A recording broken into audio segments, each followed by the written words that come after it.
Hello everybody, this is Robert from Deep Thought Cycle Blogs, and today might even be the hottest day of the year. 28 degrees, and I'm riding without my heart rate monitor right now because, see that house? I like that house. I'm riding without my heart rate monitor because I need to get a battery. So I'll get a battery tonight when I'm out with my kids, because it's family night. So we're going to talk today about some ESL teaching and how that works a little bit. And I'm going to start trying to point out my favorite things on different routes, okay? So this is my favorite route, my favorite Tuesday or Wednesday, Thursday route. And I did not sleep that much last night, like 3 hours. And then I slept an hour and a half at school, so an hour actually, so. I'm on the 4 or 5 hour, 70 kilometer bike day. Not ideal, but thank God I'm on this earth to ride a bike. As we get going here, our Lamborghini Tesla Service Center. We have over here one white convertible Lamborghini, another Lamborghini underneath the tarp. No Teslas today. Okay. Now,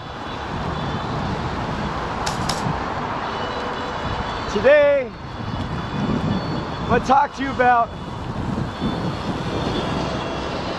what it is to teach English in China and how difficult it is teaching in public school systems. Now there's different ways that you can work in public school systems. Elementary, junior school, different ways. Number one, you can work directly and get a visa directly from the school that you're working for. I absolutely do not recommend that approach. Number two, you can work for an agent and be placed in the school. Number three, you can just have some relationships and talk to the school and do a little bit of work and get paid directly, which is illegal. I'm not going to talk about illegal. And here's a new subway stop, right? Now, what am I going to talk about? Well, going into elementary school and junior schools, there's two kinds of ways to teach. Number one, the majority, 90% of the teaching in China is to be a monkey. Yes, I said that correctly. Be a monkey.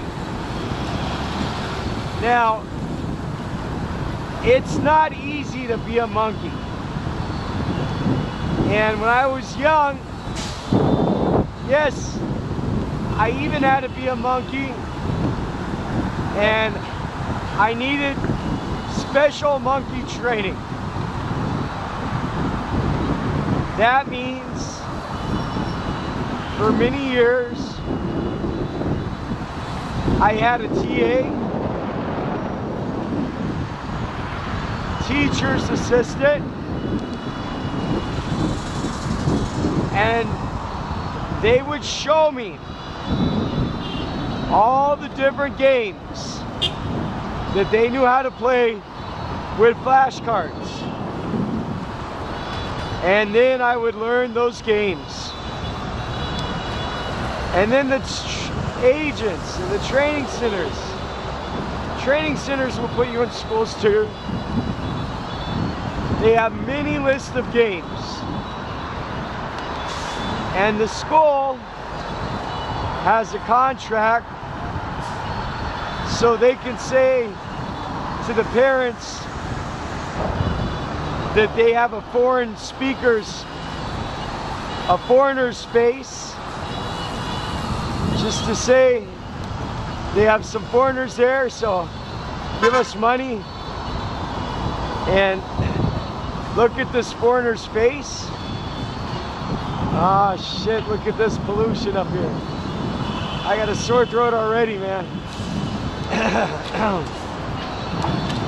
I will ride fast up this hill through this cloud of industrial waste, lest I become the toxic Avenger. Oh shit. Hold your breath.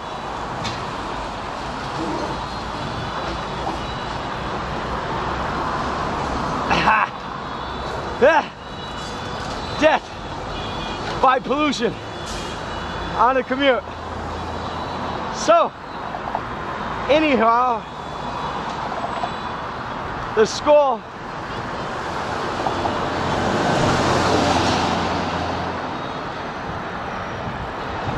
you go to, they say like, hey, you teach 1,000 kids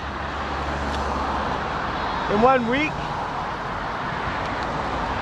every single grade, from 1st grade to 6th grade, 7th grade to 8th grade or high school, 50, 60 kids a class, and you get your money. Now, and the agent or the training center says, oh, yes sir, yes sir, yes ma'am, yes ma'am, we love your children. And then they go to the foreign teacher sweatshop and they get the fresh smiling face off of the boat that is new to China and is in their honeymoon phase. And especially the young girls. The younger girl and the prettier girl are the goofier young boy and the funnier boy. If that boy or girl is only staying in China for 1 or 2 months, that's even better. That's the teacher that they want. They want a teacher that will act like a monkey and act like that fresh monkey forever and ever. That monkey must laugh and say, oh, I don't know Chinese. Oh, hey, hey. Ah, ha, ha, ha, ha. Oh my God, are those chopsticks? Oh wow, yes, chopsticks. And they must say that same joke for 10, I mean, a new teacher can say that joke for 500 students the first week of teaching. But then after you stay in China year after year after year and you see 20, 30, 40, 50,000 kids, all those little jokes are not so funny anymore. But that's okay. I mean, you get these goofy teachers that do absolutely no teaching. They got the personalities that they're like a stand-up comedian clown for kids. It's nothing about teaching. It's about making the children laugh and happy. That is what so many elementary schools want. I'm talking about spending lots and lots of money to bring basketballs and balloons and all the things what belong at a McDonald's birthday party into the classroom. Giving points and points and points and points. I've done that before. Me and my wife, that was my teacher's assistant, would actually spend hours and hours cutting and arts and crafts and making the games just to do the next week's hours of entertainment in the classroom. Because you don't want to get fired. And as a new teacher, you're always scared of getting fired because you have to make the children happy. That's all. It don't matter. Forget teaching anything. It is all about making them the best McDonald's birthday party hour after hour after hour. That is what ESL teaching all too often is in China. Okay, that's part of it. But when you start teaching for a long, long time and you start getting contracts in schools, then things start to change. When you say, wait a second, I decided I'm not that monkey anymore. I'm not gonna just play games and do McDonald's birthday parties anymore. I can't take it. I want to be a real teacher, and you start really teaching. Well, then you have crossed into the next level. And then you have new challenges. Let me tell you what kind of new challenges you got. You have the situation that the Chinese teachers absolutely teach nothing during their English class. They remember like a parrot. They don't understand anything they remember. They don't have any homework really, other than to write. It's hard to explain to you, really simple, but they don't have to do any reports, any presentations, they don't have to show any level of understanding. The teacher is like an industrial factory in a Chinese classroom. And the textbooks that they use in the state school systems, oh my God, they're atrocious. And it's just really sad. So, you must use those textbooks. But you can't really teach better than the Chinese teacher. Because number one, the students have no respect for you to be a real teacher. You will never, ever, ever be allowed to be a real teacher.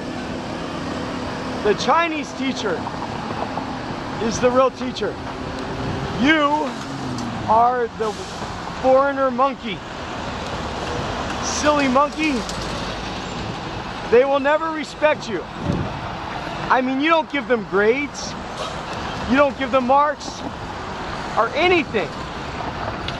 And actually, the Chinese teacher doesn't give them grades or marks. They will not fail their classes.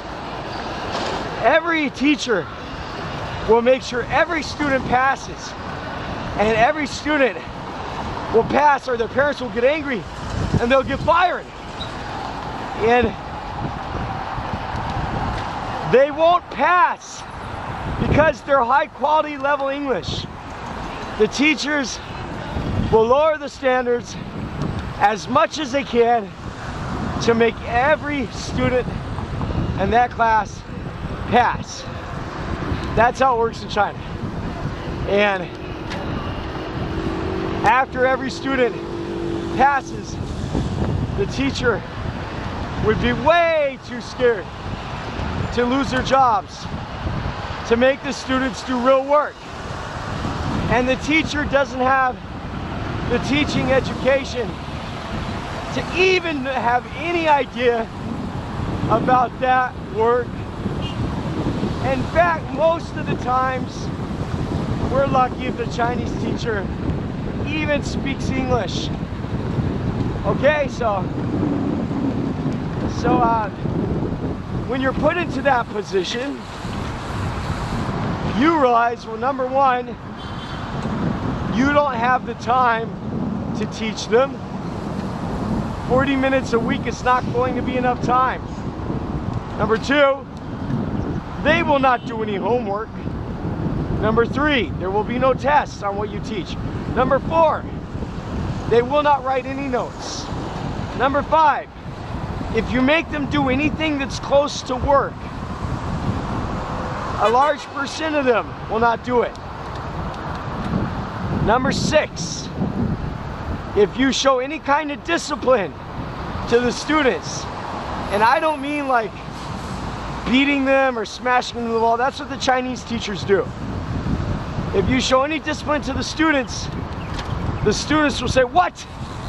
And they'll become very nationalistic, and it will be like the Cultural Revolution in which the students killed the teachers. They will say, "What? You foreigner, you don't like China?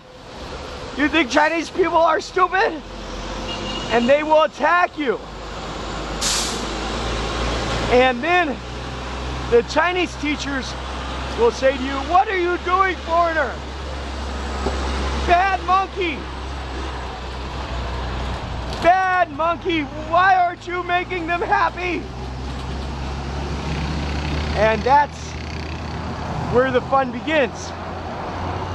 You will then have some teachers tell you, "Don't use the book. You have spoken English class. You come and talk about topic, any topic."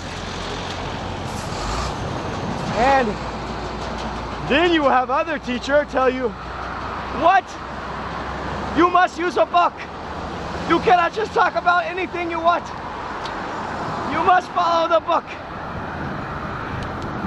And then you have teachers tell you, "You cannot teach the book. I am teaching the book in the class. You do my job. Don't teach a book." And then the other ones, "Give the student a chance to speak. You must be more funny." And most of the time, when they come and say something to you about your class, they probably have never even seen you teach before. Or they will say, "Oh, the students are complaining They don't want you to go to class no more. They want to get a new teacher. And you can't say, well, hey, let me show you what I was teaching, or hey, which part of the lesson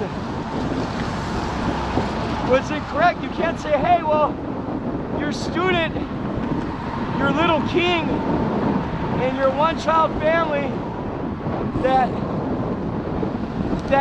must pass, that hasn't been required to learn any English skills at all,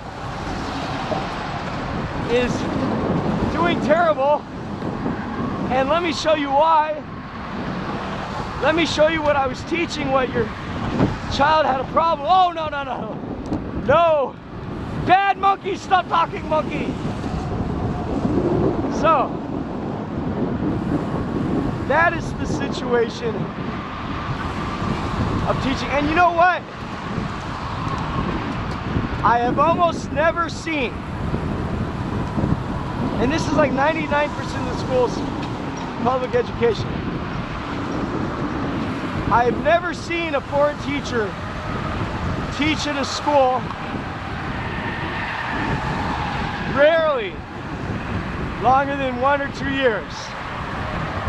The turnover rate is so high.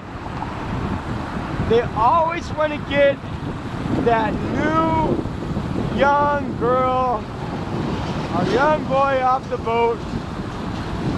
Just go in there, be a monkey, and that is all, my friends. You know, today I was teaching 8th grade, and I had a girl who stood up. We were doing the lesson in the book. Now, I found the best way is, number one, cover your fucking ass. Cover your ass, monkey. Hey, what's up? Yeah. So I'd say, hey, cover your ass. So what does that mean? That means, well, I get my lesson plan from the book. I get the curriculum. I create an outline in OneNote. Every text and every question is asked in OneNote. I will simply write it in OneNote, put it on the projector. When I ask a question, that question is on the projector in the classroom through my laptop. And I also translate the questions using Google Translate ahead of the class, because the students' answers are absolutely predictable. So I script out the whole narrative of the class most of the time, or I script it out in the first lesson, as I will teach the same lesson 9 times. So I write down lesson and translate it, number one. Number two, I will go to something like Discovery Streaming, which I have a very expensive membership to, and other online resources, or even YouTube, and I will download not too long, but like a 3-minute, 5-minute multimedia clips related to the topic. Number three, I will check my library for books related to the topic.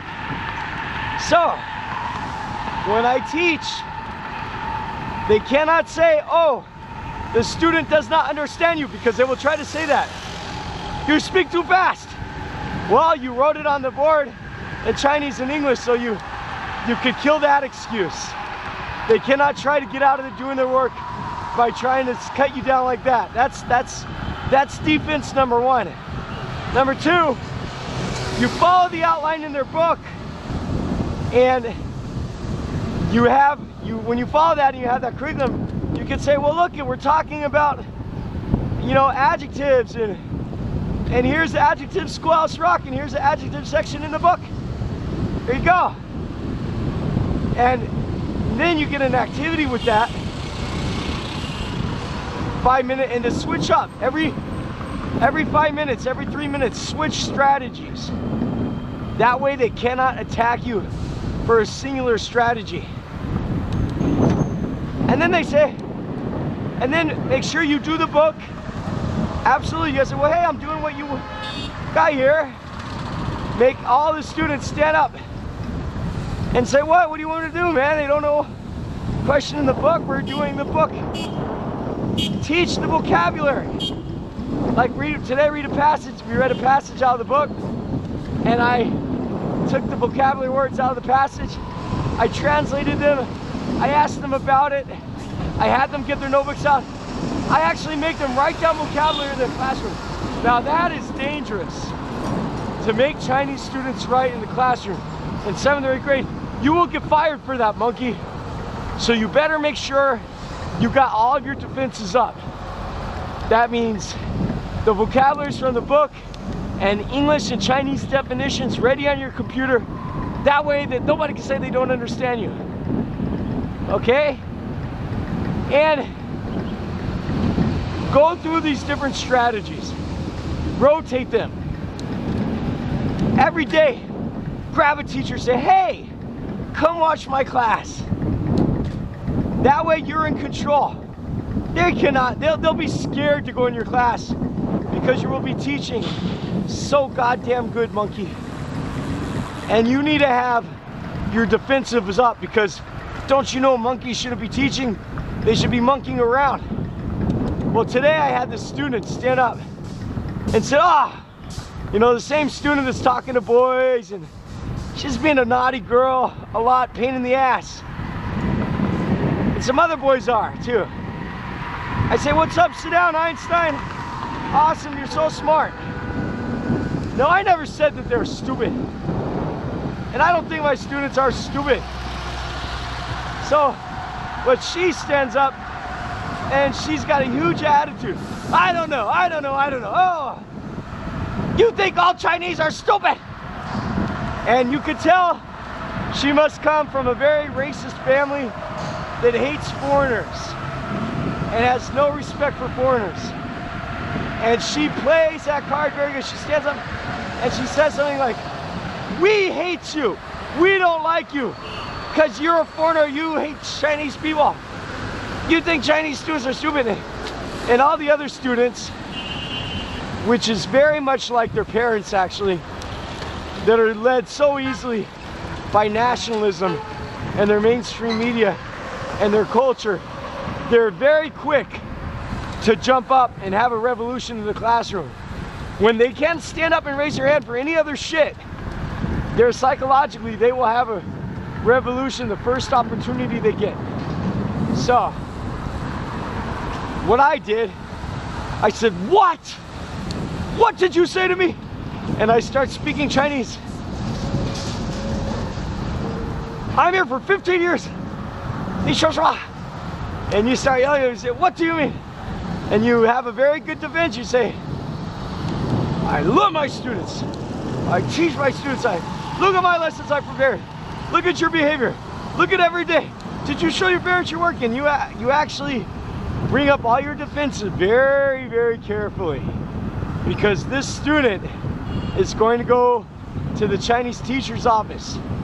And the teacher's office, the teachers will attack you for being a monkey. They would never, ever, ever punish a student or stand up to a student or anything. They're not allowed to.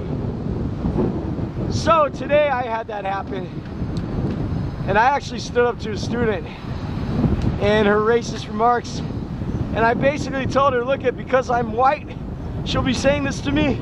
But if I'm a Chinese teacher, she will not be using that attack.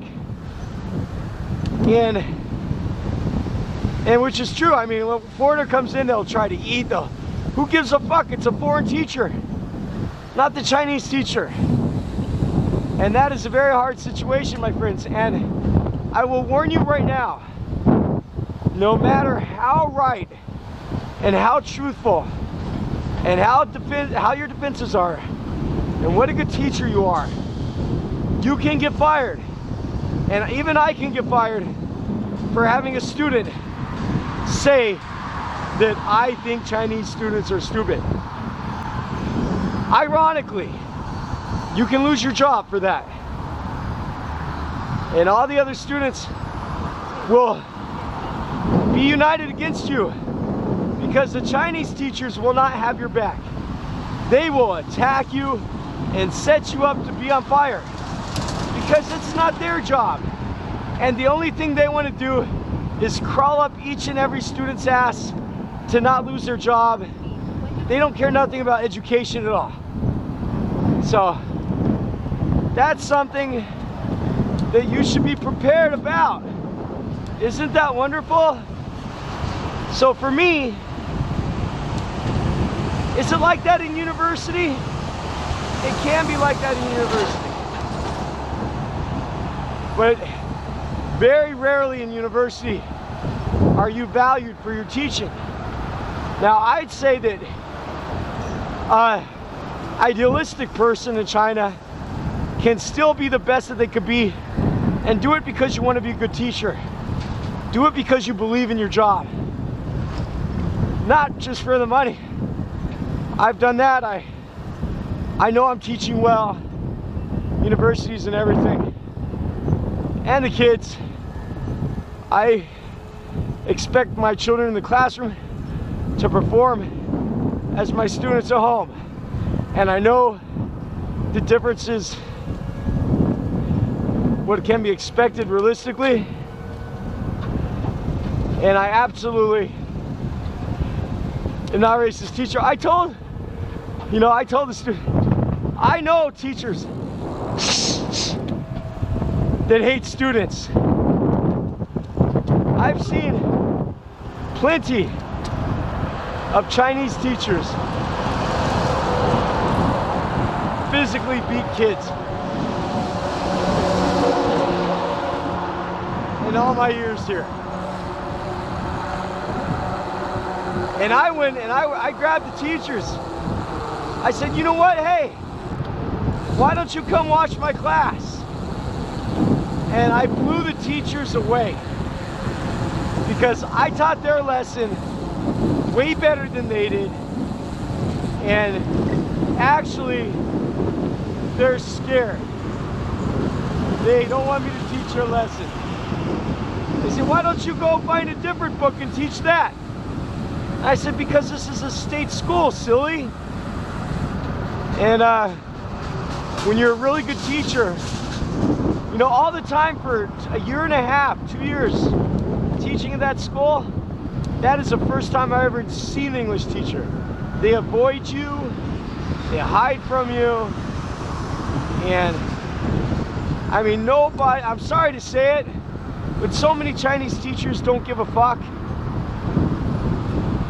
And welcome to China. So that's that. Kind of negative Nancy today on that, huh? Well, now, 19.8. What else can I talk about until we get to some of my favorite places? You see these over bridges? You know, I think it's like a scenic thing here.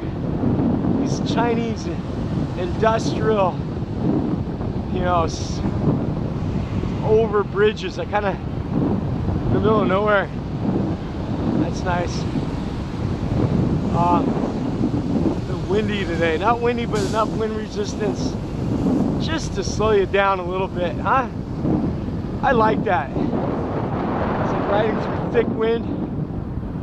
But what do we got in politics? What do we got in news here? I say politics because politics is news. Tesla selling out everything, man. Last I checked, they had 280,000 pre-orders. Stock was up to 256 yesterday. I'm quite sure the stock will easily get to 300 by the end of this month. And I won't be surprised if it climbs twice that to 600 one day. I'm so sorry. As I mentioned before, I did a couple of reviews lately on lights. I asked some people to borrow $10,000 when their stock was at 145, and then their stock went up to 250, but nobody helped me out. I never want to ask for anything from anybody, but being the black sheep on earth and the lone wolf on the bike. Oh yes, over there. Construction. I lost so much money by not being able to invest in that. I knew Tesla stock was going to go up, and that's what it is to be poor, huh? Not be able to invest in shit. Welcome to my life of disappointment. Very, very sad. I can't stop beating myself up about that. Not having the funds to invest. See, my grandfather was a top New York life insurance salesman, and I understood he bought a life insurance policy for me that I've never seen. Living in China, I could die, and I don't know what that insurance policy even means. I guess he'll get a lot of money.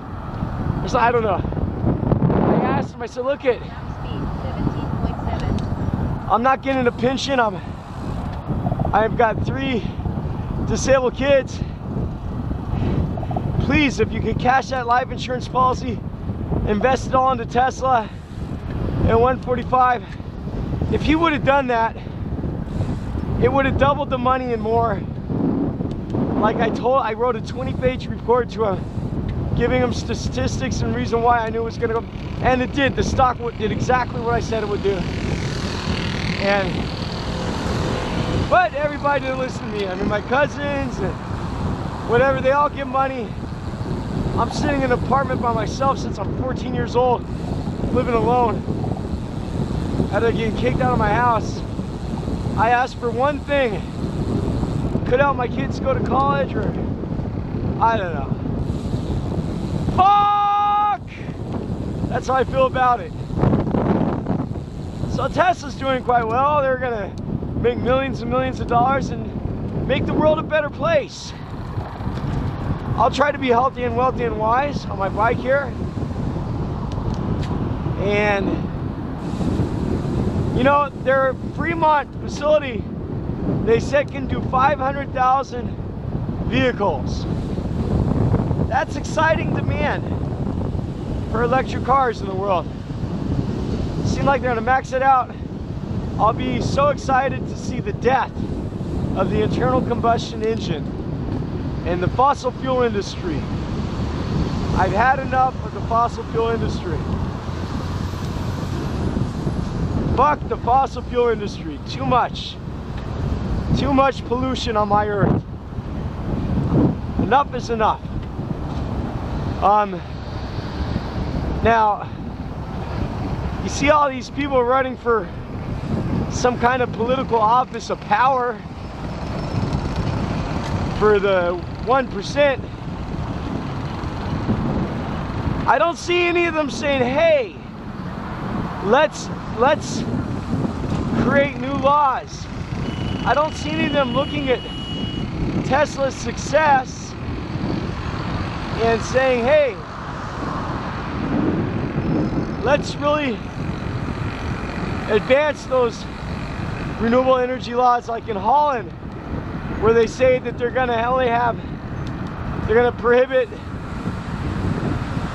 internal combustion engines. I don't see that happening in the US. I don't see them trying to solve the jobless issue by creating jobs through the destruction of the fossil fuel industry. That could create a lot of jobs for people and creating a renewable energy infrastructure. I don't see that on any politician's fucking billboard. No, I don't. And then, like I hear over in Yemen, the country that sounds like semen, but it's not, it's Yemen. They're being bombed to fucking hell by drone attacks. Even people in the US are protesting the bases. And I'm talking about, like, why don't you listen to the guy that picks up all the body parts after drone attacks? I know you call that propaganda, maybe. How come Facebook doesn't have the Yemen flag or that attack in Pakistan? The Pakistan plan. Ah, two asshole taxis ran into each other. Oh no! Oh man! Fucking taxis are such assholes. Karma's coming for them. So anyways,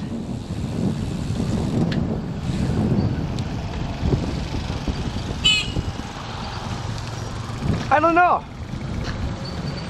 I got music coming. Oh my god. Yemen's like getting bombed to fuck.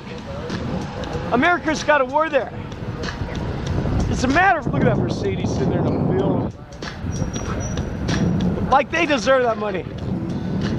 So anyways, like, I don't see any politician talking about the world collectively spent $1 trillion or more on their military, according to the report I saw in Google News today. What the hell are we living in times of slavery to support the cancerous military-industrial complex that's bombing kids in countries while people are watching some fat-ass Kardashian not give a fuck about the dead babies that they can't hear falling in forests where nobody's around to hear a tree fall?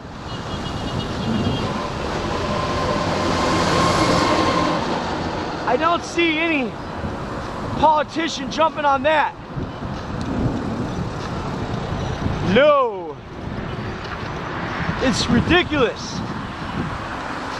If I was a president, I'll tell you what, I'd get assassinated. I would fucking be assassinated because, I mean, the shit is so thick. You try to cut it with a knife and they will mow you down. You know, anyhow, that's not really constructive criticism, is it? So America, how you feel about that war in Yemen? How you like dropping them bombs from them drones? Creating entire regions of destabilization. All that freedom. I mean, look at the amount of people in America that don't even vote. Look at the way that republic voting system is so much based on the primaries and elections. And you go to states like Arizona and you register as an independent voter and you want to vote for someone like Bernie Sanders, and number one, they'll close down 70% of the voting area where Democrats can vote. And number two, when you fucking show up to vote, they're gonna say, oh, you can't vote for a Democrat because you registered as an independent. And in this land of peace, loving, democracy, freedom, because you voted, you registered for voter registration for a Democrat or for independent party, you're not allowed to vote. There is no independent party candidate. He's a Democrat candidate. So you have no vote. And all you stupid motherfuckers that are not driving BMWs, that ain't got time to go register to vote because you're trying to work at McDonald's 1 million hours a week in modern slavery because all the other luxurious comforts of life have been used up and sucked dry through increased budgets to the military-industrial complex and stuff like handouts to fossil fuel corporations. You left your slave ass, working ass, did not register to vote. So no voting for you. And it doesn't matter. You don't do the voting anyways. Some super delegates do the voting, which means even if the majority of the motherfucking people vote for somebody in an election, they can lose because it's democracy. Oh my God. My head is gonna explode from all that bullshit, man. All that bullshit. Right? I don't know. How do you do it? So anyhow, that's the politics and news. And this whole thing about Panama Papers, which you're not allowed to talk about in China. So, offshore company, the Prime Minister of Iceland just resigned. Come on, you know what? That's more records released than Snowden released. My answer to you is, that was one fucking lawyer's office that brought down so many people. And bad news. Are you so stupid to think that is the only offshore company that does that?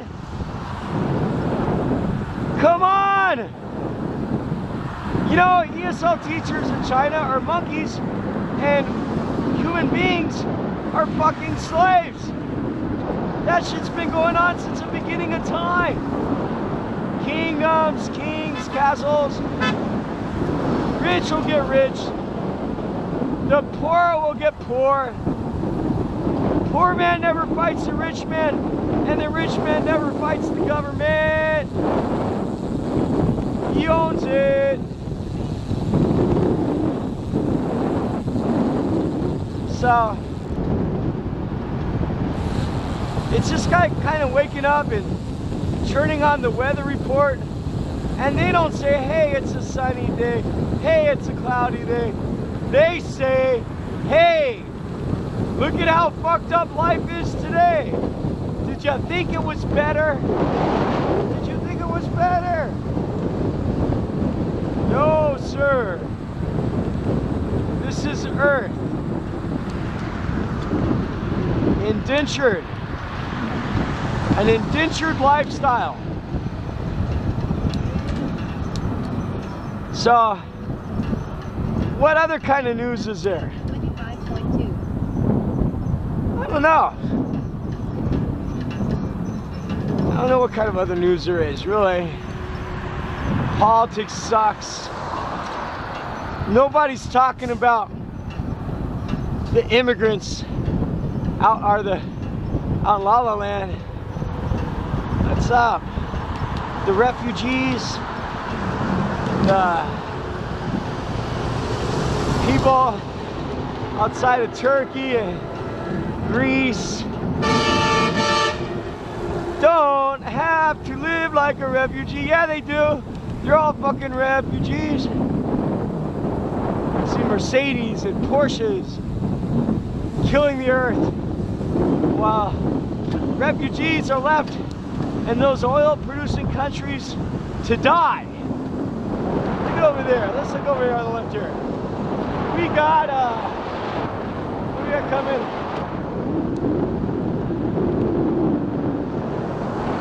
There's a mini nice. I saw a couple of nice little cars back there, right? The Porsche. Yes. They're dropping bombs in Yemen for that guy to get gas. And a two-door Mercedes. Look how fucked up our world is.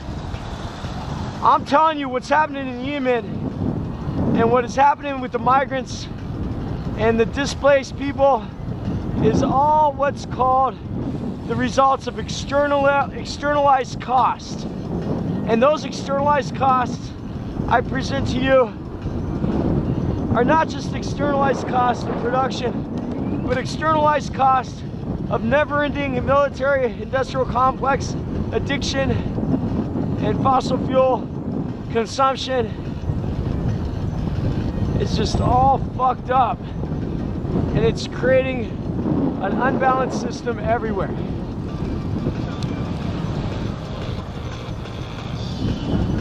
Anyhow, that's what I think about that. What else do I got for you today?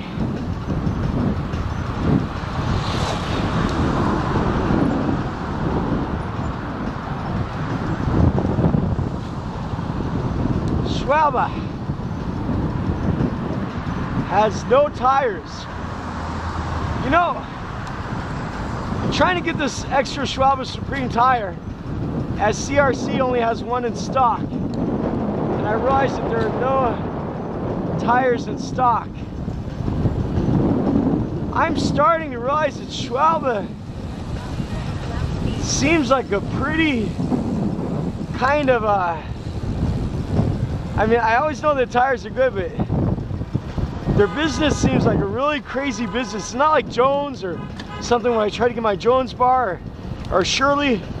Those guys' customer service is awesome. But trying to find out about Schwalbe distributors, like the distributor they have listing in China is like really a fishy sounding guy that I don't really trust. I don't think I'm gonna be buying from them here. China, there's a lot of fake shit.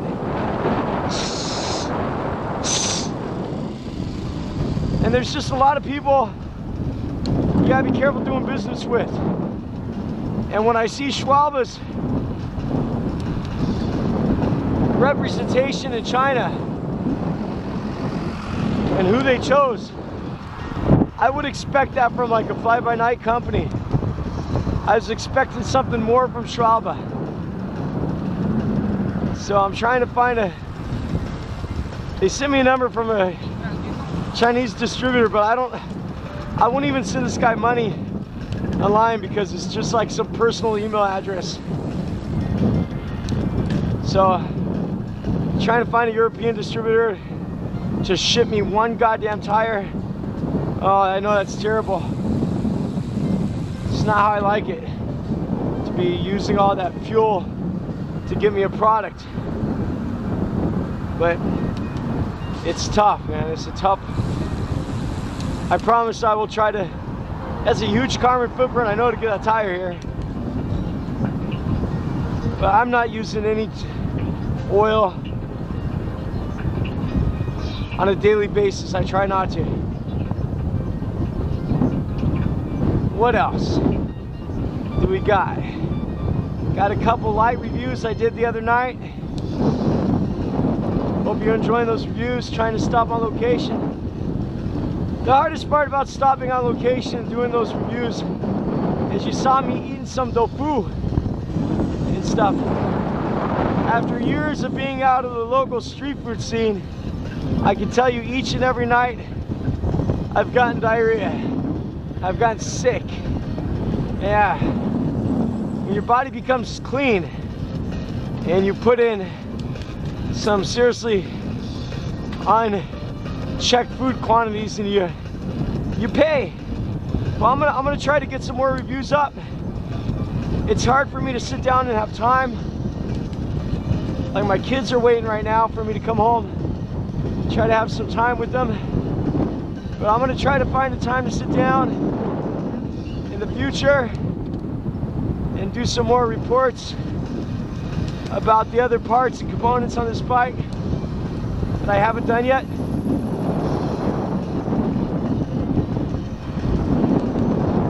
Maybe I'll stop on the way home if the opportunity arises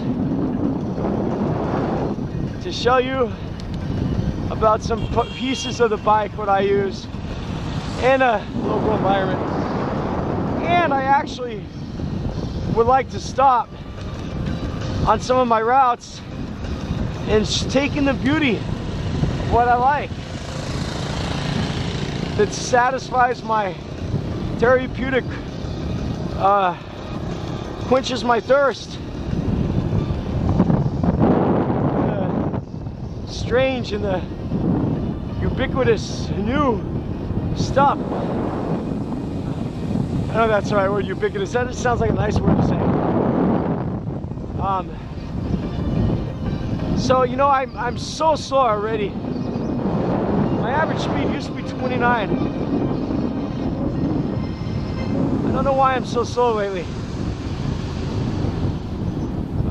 I know my brake is squeaking like hell. It's such a pain in the ass to adjust the rear average brake lately. I'm tempted to get another brake, but I'm not. I just really need to mess with the brake mount on the Shirley rear dropout.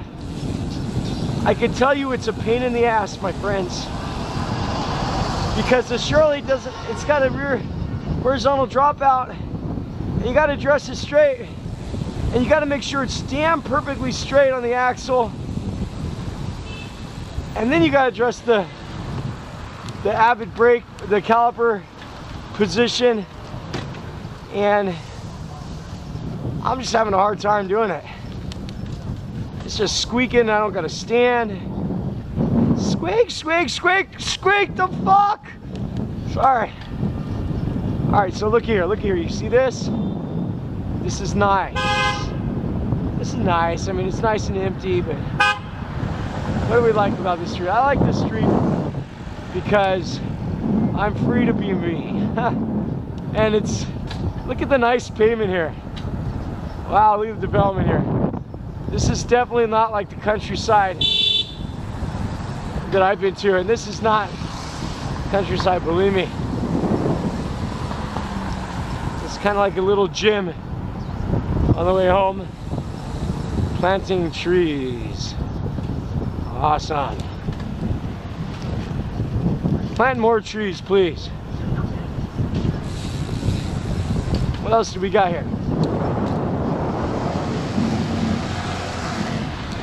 Typical little scooter, gas burner. Typical, what is that tip? What, it's time to be atypical, I think. All right, I like this little river walk here.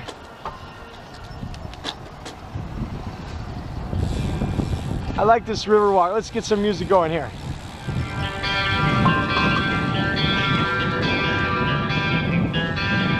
Isn't this nice? Actually, you know what? I think it's time that we get some low light settings on here. So hold on a second here. Let me turn on my camera. Turn on low light mode, okay? Okay. Ah. Low light mode, huh? Let's go here. Let's go and see what I think is the commuter's paradise. The stops on my route, which make me so happy when the weatherman says it's time for slavery. The bicycle says freedom. It's just another word for nothing left to lose. That's right. That's what the bike says. Did you talk to your bike today? Talk to your bike.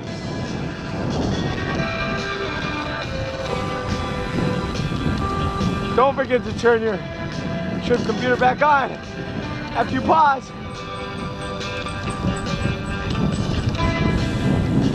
This, huh? This. Look at those industrial columns.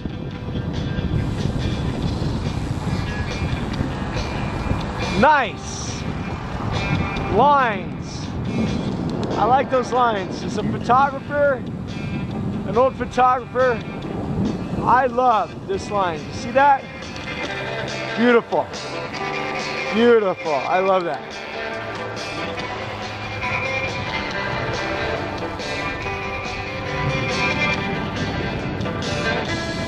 See this here? Oh, what a beautiful place to make a picture. Yes, sir.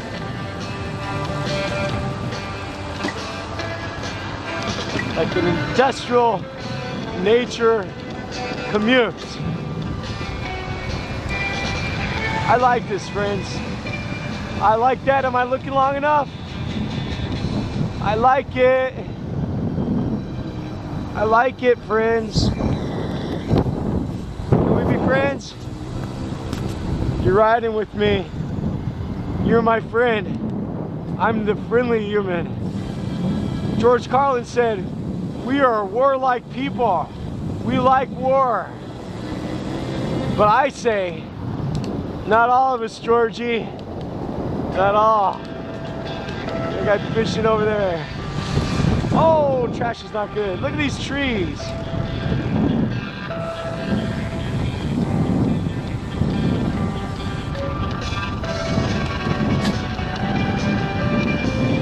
Oh, baby. Can you feel the freedom in the air? You don't need to drop bombs. It's right here underneath the bridge. Yes. Between these two blocks of concrete.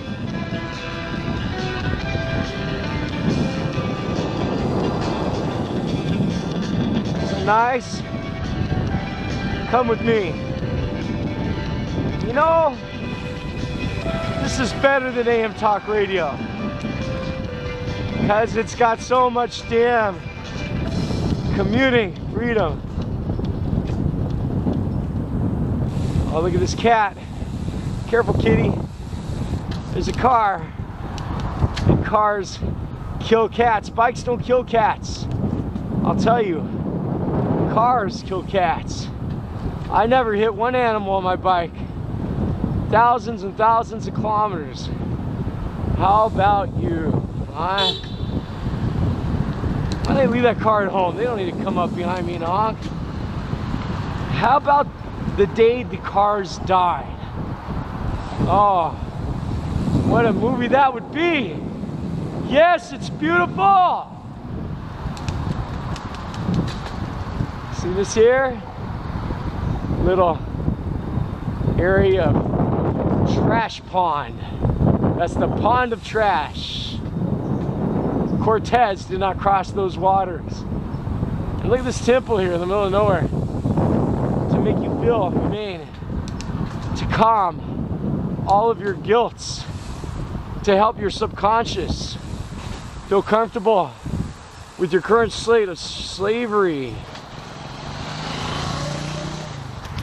Right? You go left here. Alright, going left. Where's my music at, friends?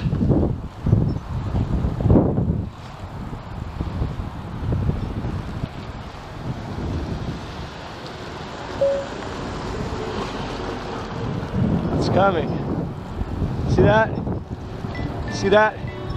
Oh, do I have a flat tire?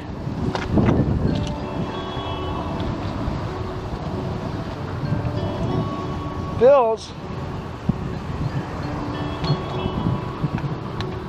like I'm losing air on my back tire. Oh no. Thinking about doing a tire review. Oh, I hope not. That would suck. To have one flat tire at 7,000 kilometers. 1626.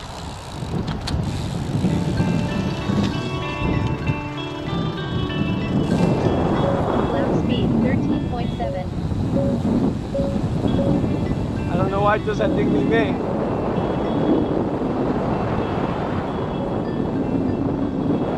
I could go that way, but I like this way better.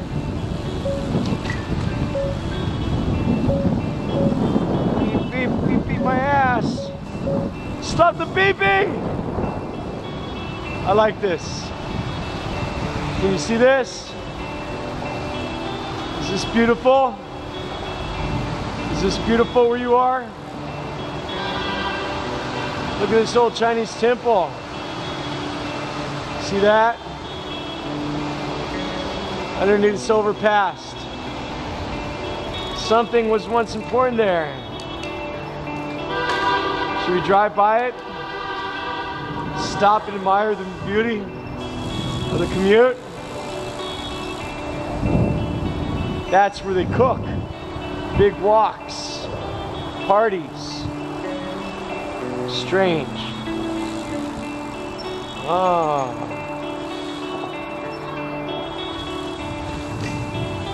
Oh, look at this. See that Chinese writing up there?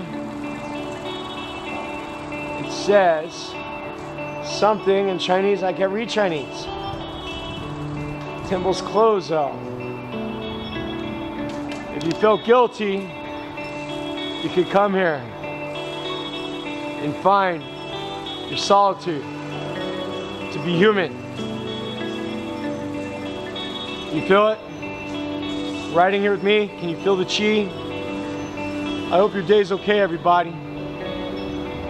Let's see if we can climb up these rocks without falling down. Whoa, did it. Something important there. And you know what? This street is a temple too. An alley on the Temple of Earth. Somebody sleeps there. See over there? Life itself is a miraculous thing. From the heart of stars to here.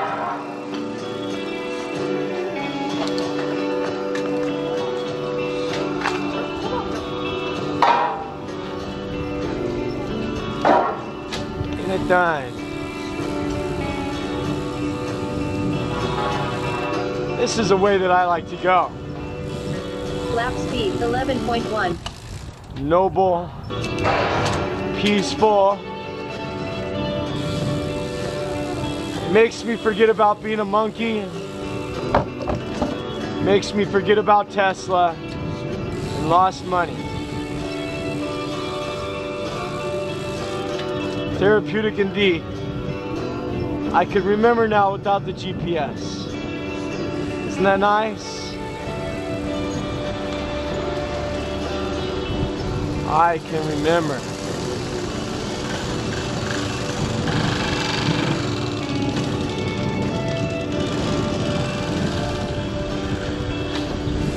See the kids playing? No Sesame Street here. Sesame Street is a good street though. Sesame Street, China.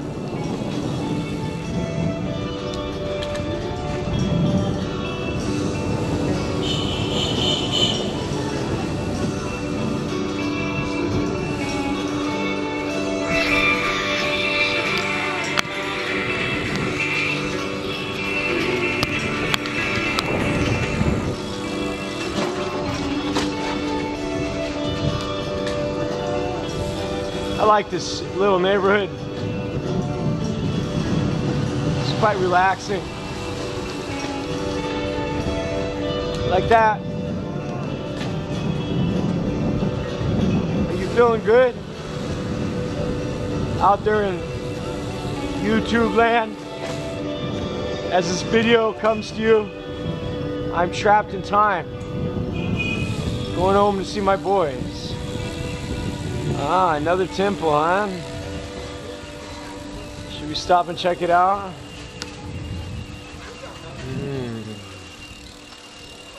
Something behind there.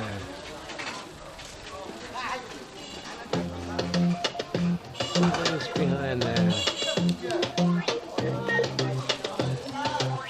Well, it's a very big complex here. I can see now multiple buildings. I'll have to figure out what this is. I'll ask my wife to read it for me. Something important. Something important. What is this? Beautiful, huh?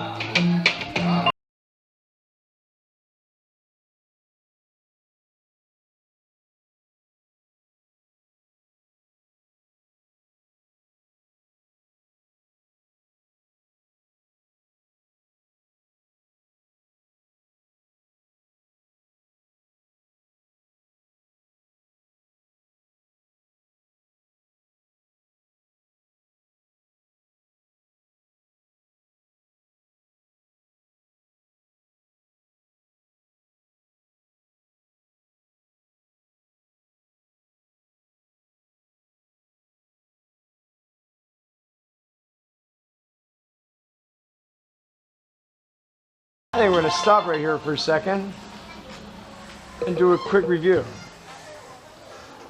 Oh, I got a call.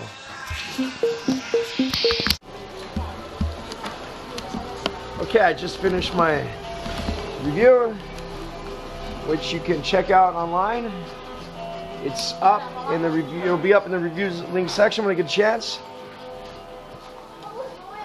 Did a review of the tires. Now we're gonna run home like the gingerbread man. Can't catch me. Actually, you can.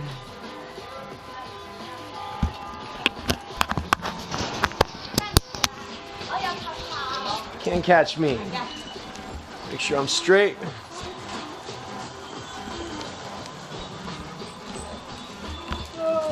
Rock and roll, coochie coo. So I really enjoyed that last section.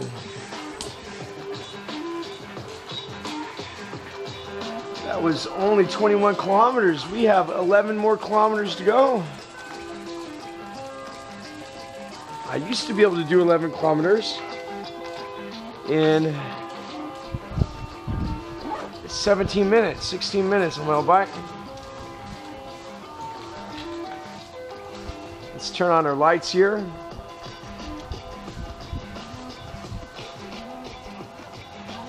Turn our music up. Here we go.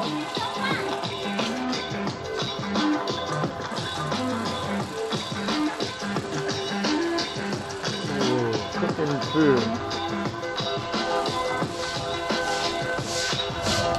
Continue enjoying the therapy of the leaves falling and the fruit and the football game and the small street. Did you ever go on a small Chinese street before? You watched my other videos, you did.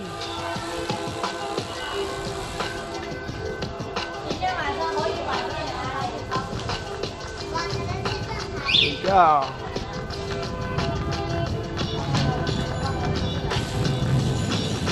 Oh, next time we have to stop at one of these other places and do a review.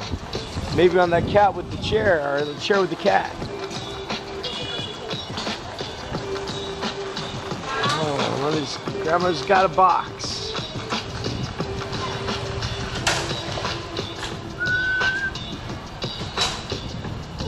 Just did a review of the Schwalbe Marathon buses.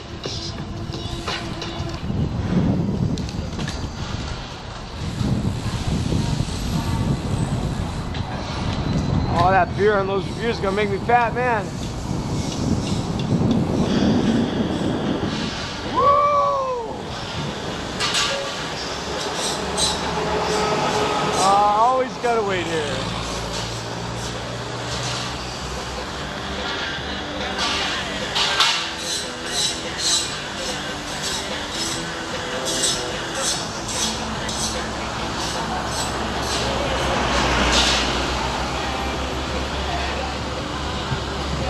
I hate waiting.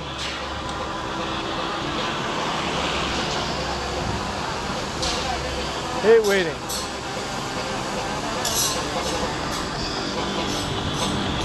So I'm not gonna wait no more.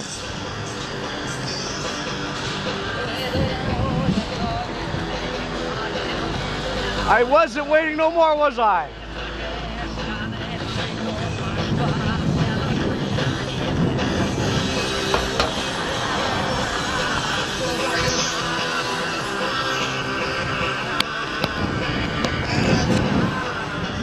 Go down here by the stone cutters.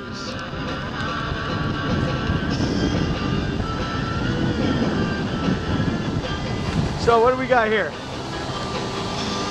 What are we gonna talk about, my friends? Talk about that mountain over there? Talk about that stone over there? You and me? You know, I've got Netflix for my kids. Let's talk about Netflix.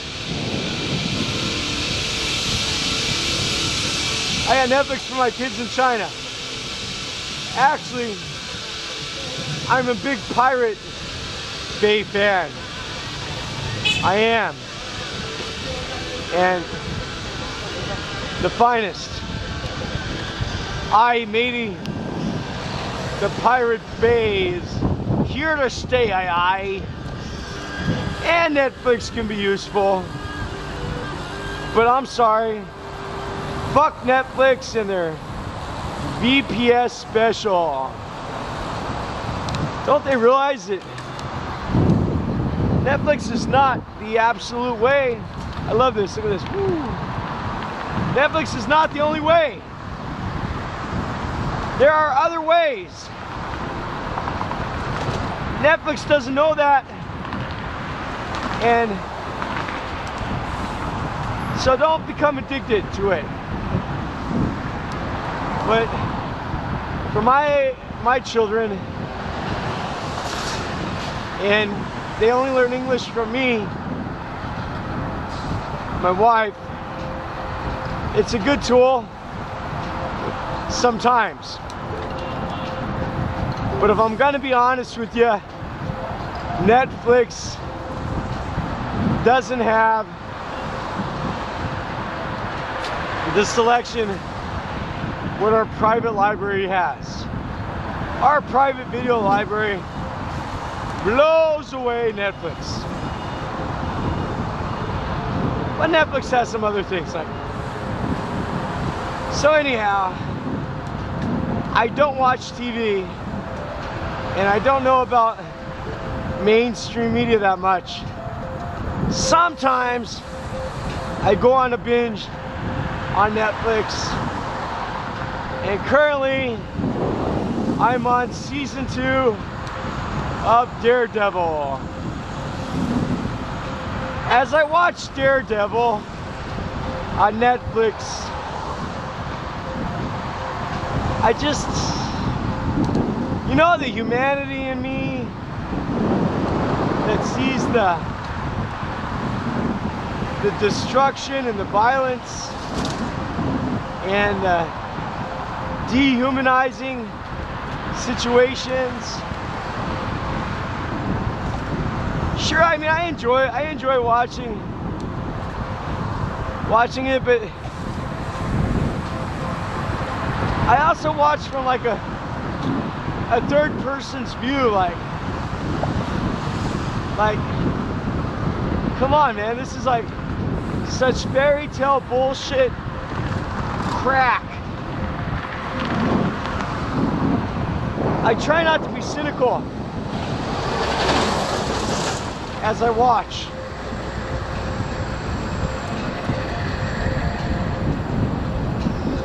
When I grew up, there was very few things that I did with my father. But one of those things that I did was he would take me to movie theaters with him. So I got hooked on media at a young age. But I don't know, if you're watching Daredevil out there, I mean, it just really seems to me really contrasting to me. I mean, when I say rarely, I mean like in 1 year, I will hardly watch any kind of that shit. I mean, like,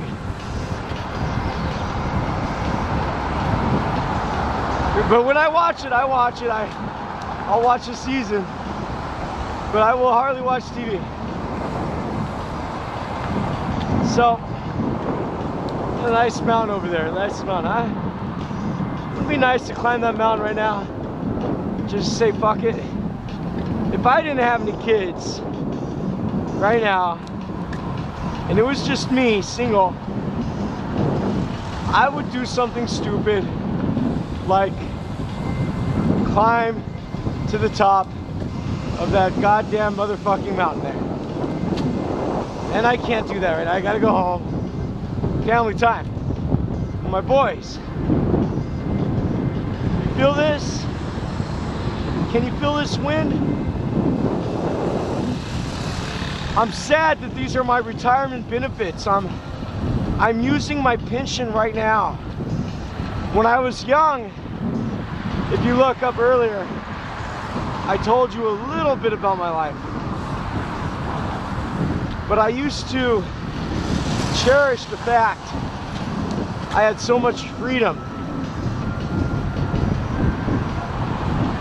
in the countries I went to. Now that I'm older, I have to hide from my youth, and I have to live somewhat two-faced. But I realized that my freedom, the cost of that freedom, was externalized. Now I lack pensions. I met my crazy wife too, but even right now when I ride, at this minute in time on this road, this is a big part of my heart and a big part of my soul. I know that I should be some sort of executive sellout, and it would be more beneficial to my children's financial security. But being able to ride on streets like this, outside the city, and take in this beauty of the earth on a daily basis is so peaceful and quieting for my soul. I don't know, my autism or whatever you want to call it. I mean, if I was back in the US missing these rides, I'd be I don't know, maybe a better father, but I would be my soul would be so restless. I see those trees over there, and I wish I could go back to Germany and spend time in the forests, much more time than I did when I lived there for 6 years. And they're beautiful forests. Or go back to Colorado.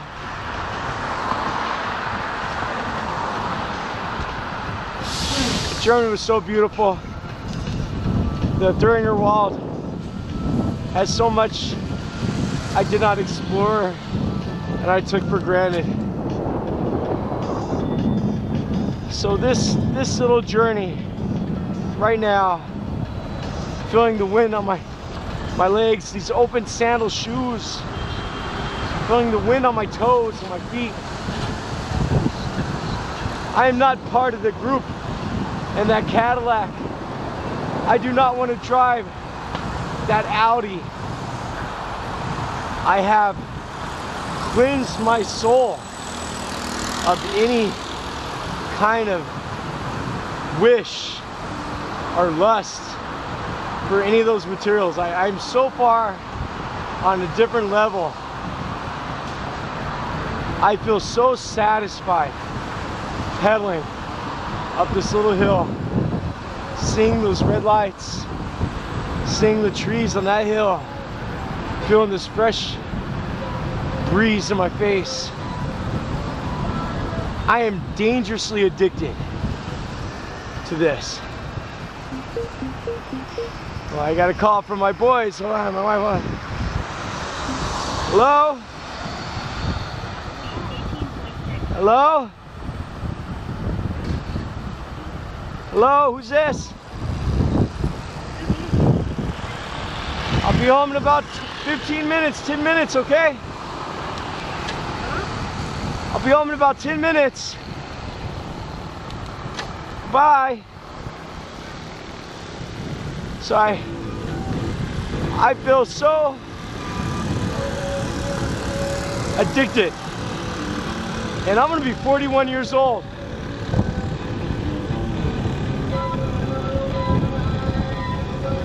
When I was a young man, I'd walk into a bar and I'd say, tomorrow, I'm leaving the country. I've been poor, working since I was 14. I had enough. I'm gonna blow this popsicle stand. And the guys at the bar said, oh wow, that's so cool, I'm gonna go too. And they were smarter than me. They stayed and they bought a house. Well, I went all over the world. And here I am right now on this bicycle, addicted to the fucking open road of the commute home, taking a video, fighting to upload it in something called Communist China. I'm sorry, is that a communist banana tree? Are those communist big fucking pine trees over there in the forest I want to go run around in? On this street with my sideways phone, go home, see my boys, what I love, and my family. Is this something? Doctor, what is wrong with me? Why do I love this bike so goddamn much? Where am I getting this therapy from? Why do I not have blood clots and suffer from arthritis? And why can I not stay in the wheelchair that I was sitting in? For this moment, I don't have a pension, but I do have a full refrigerator, and I got a 60,000 book library for all of my kids. Is this a bad thing?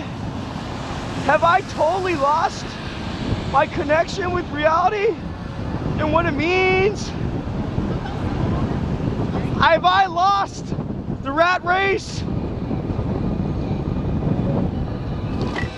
Am I listening to the wrong freeform music on my speaker that YouTube cannot fucking tell me can't be played in other countries? You can play my music in every country on YouTube.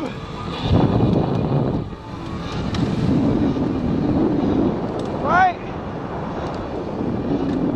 That building over there is empty. Did I make that building empty? Hell no. I didn't do that. Look at my footprint.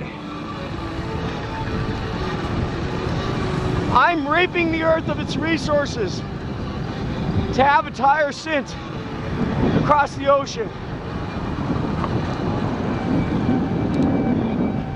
For that I am guilty.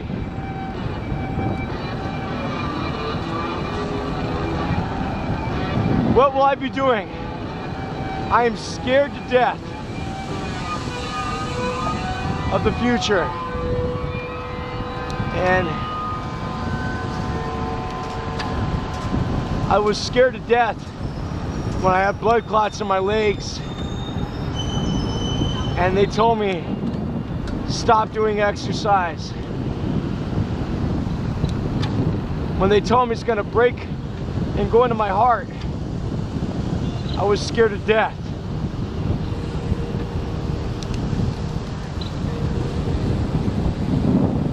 When I was a little kid, I had headaches. And I was scared to death from the stress of what was my abusive family. Right now, my heart is at peace. Tomorrow I will be a monkey. And I will come home and I will see my children with their autism. And I'll be scared to death that I could give them a good future. I'll be scared to death of the next moment my wife decides that she wants to be bipolar and beat my kids 22.5. or beat me. I'll be scared to death to lose my jobs or my children lose my life from her violence. Right now I'm good. 2 turntables in a mic. No, not 2 turntables. 2 pedals. This phone mount I got is not very good, man. You see the quality? It's gonna fall off. I only got a Phillips on me to tighten it. Put that on my backpack. My back pocket. Almost there.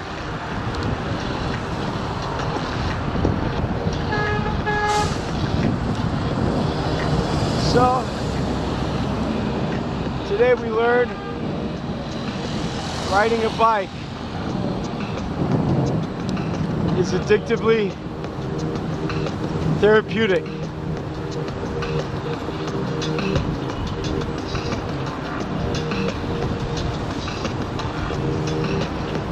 And I'm feeling so slow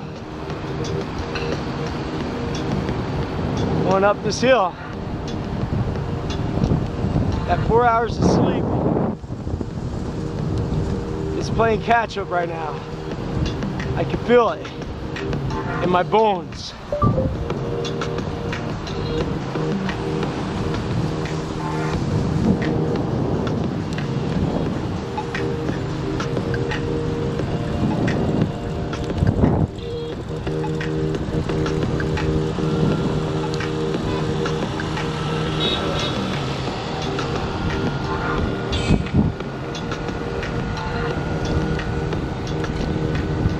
Let's enjoy this music on the rest of the way.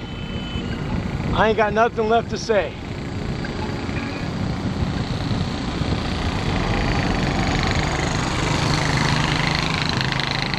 In about 5 more minutes of this ride, friends.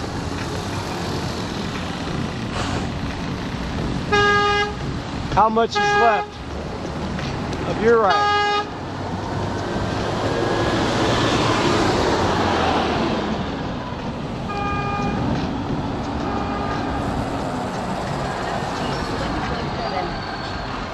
Oh my God. 7-Eleven's in China. In case you can't see it. There it is.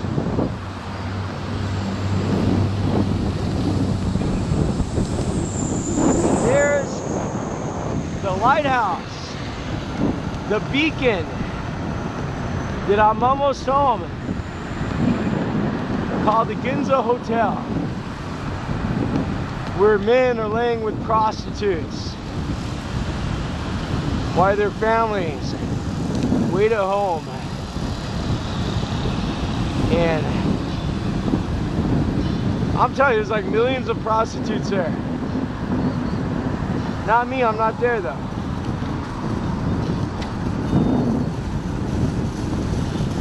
Oh, look at that. Shopping. Innovation 101.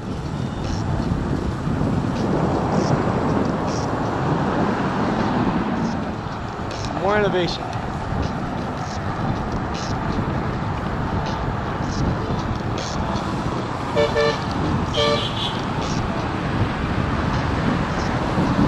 Oh my God. Friends. The exhaustion slowly creeps into my body. And my bones have got to be strong to go to work for my children every day.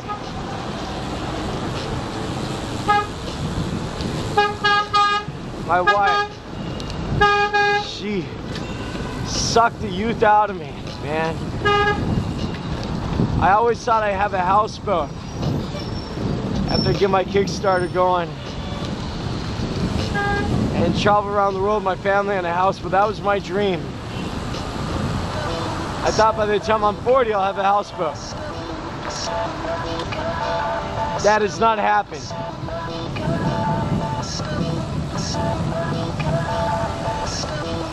I sacrificed that. Oh my God, here we are, almost there. I don't want to wait. I see an opening, and I'll take it. There you go, Jinzo Hotel. 1-800. Call love. You will not find real love in that disco, my friend. No siree. 21.0. Looking for love in all the wrong places.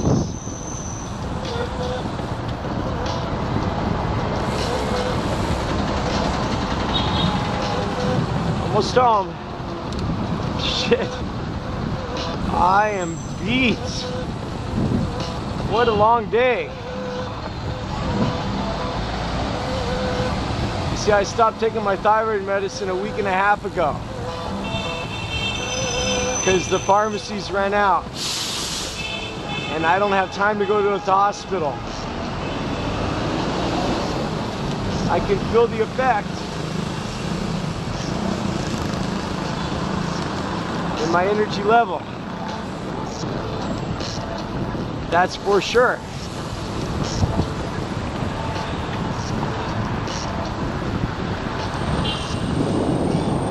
For sure.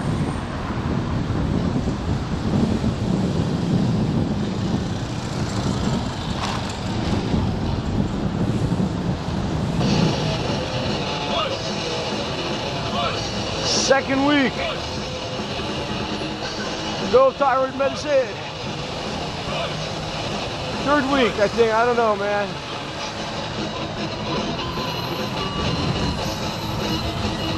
Fuck that shit. I'm strong. I'm strong where I belong.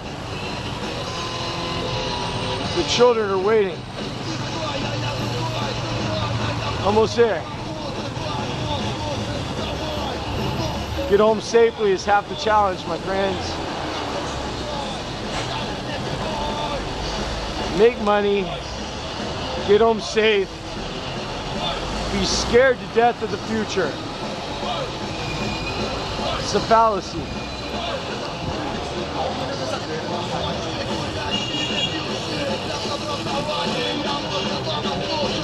The working man's fallacy.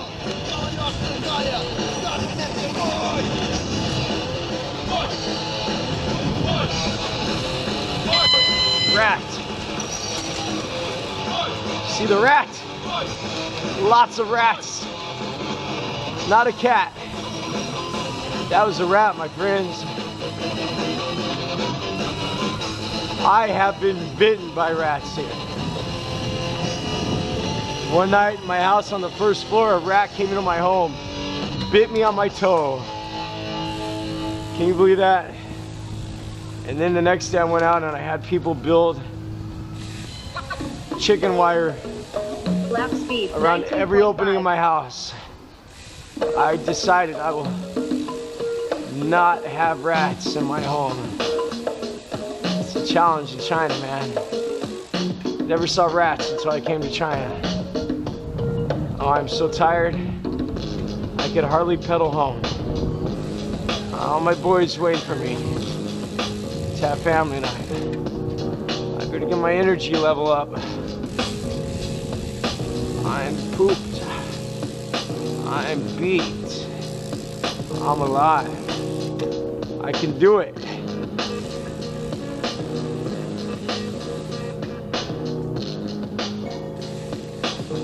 Ooh.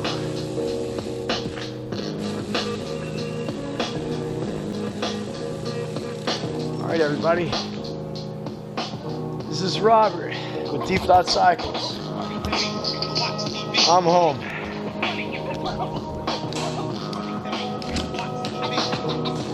Don't forget to click on subscribe.